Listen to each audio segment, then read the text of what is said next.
Hei, hei, mans vārds ir Gunita Lagziņas Kroterēna, un šodien mēs tiekamies jau 70. rubrikas Darīt ir radīt, ja nejaušība nav sērijā.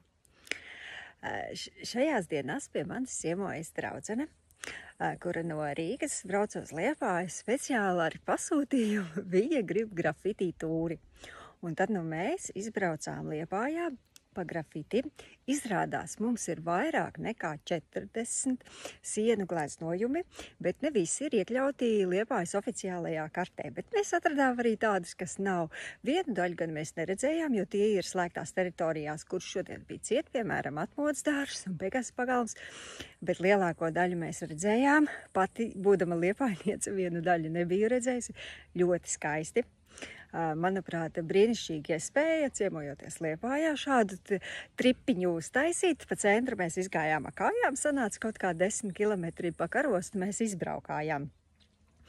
Tā kā ir ko redzēt. Vai jūs zināt vēl kādu citu pilsētu Latvijā, kur ir tikpat daudz vai vismaz apmēram tikpat daudz grafitī, kur ir šādi grafitī tūri iespējami?